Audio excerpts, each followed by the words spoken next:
نحمده نصلي ونسلم على رسوله الكريم اما بعد فاعوذ باللہ من الشیطان الرجیم بسم اللہ الرحمن الرحیم۔ ناظرین و سامعین السلام علیکم۔ ہم سب کے ذہن میں اکثر یہ سوال آتا ہوگا کہ جب سب انسان آدم علیہ السلام کی اولاد ہیں تو پھر سب کا رنگ ایک جیسا کیوں نہیں؟ کسی کا رنگ کالا اور کسی کا سفید کیوں ہے؟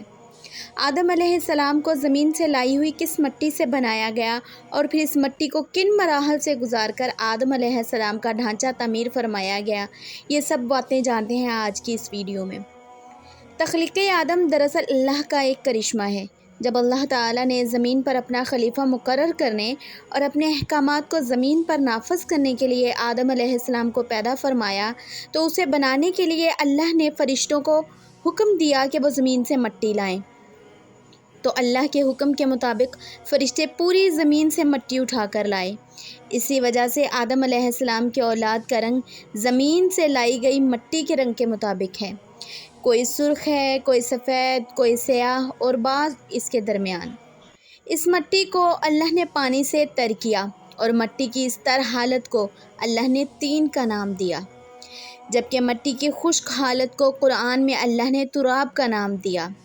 بھیگی ہوئی گیلی مٹی لیسدار ہونا شروع ہو گئی اور پھر اللہ نے خود آدم علیہ السلام کا اس گیلی یعنی طین مٹی سے ڈھانچہ تیار فرمایا۔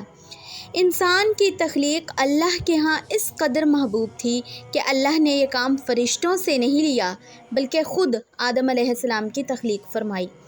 آدم علیہ السلام کا ڈھانچہ تیار کر کے مقررہ مدت کے لیے رکھ دیا گیا، یہاں تک کہ وہ مٹی خشک ہو کر سیاہ رنگ کی ہو گئی اور اس میں سے بدبو آنے لگی۔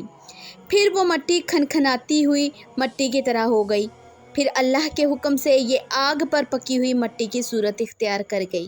مٹی کی اس آخری حالت کو اللہ نے قرآن میں فخار کا نام دیا ہے۔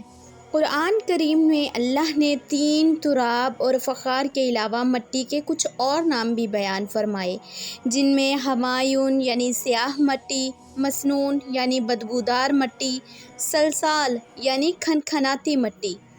بہرحال انسان کا ڈھانچہ جب اللہ نے مقررہ وقت کے لیے خشک ہونے کے لیے رکھ دیا تو ابلیس شیطان اس کے ارد گرد چکر کاٹنے لگا۔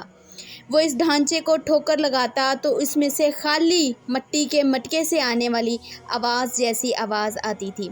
اس نے دیکھا کہ ڈھانچہ پیٹ والا ہے تو وہ سمجھ گیا کہ یہ مخلوق خود پر قابو نہ رکھ پائے گی اور جلد ہی ابلیس کے فتنے میں پھنس جائے گی۔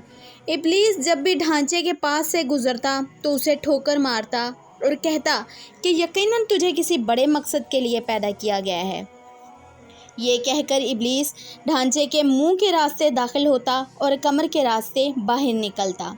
جب فرشتوں کا وہاں سے گزر ہوا تو وہ ڈھانچہ دیکھ کر گھبرا گئے تو ابلیس نے فرشتوں سے کہا کہ اسے دیکھ کر گھبرانے کی ضرورت نہیں ہے، اگر مجھے اس پر مسلط کیا گیا تو یہ ہلاکت میں ہوگا، اور اگر اسے مجھ پر مسلط کیا گیا تو میں یقیناً اس کی نافرمانی کروں گا۔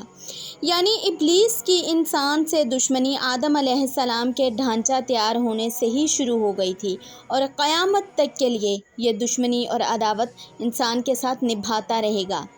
اللہ پاک ہمیں شیطان مردود کے بہکاوے سے محفوظ رکھے اور صراط مستقیم پر چلنے کی توفیق عطا کرے۔ میں پناہ مانگتی ہوں شیطان مردود سے۔ اللہ کی روح پھونکنے سے جنت جانے تک کا عمل اگلی ویڈیو میں آپ لوگوں کے ساتھ شیئر کیا جائے گا۔ سنتے رہیں بنت حسین اسلامک چینل۔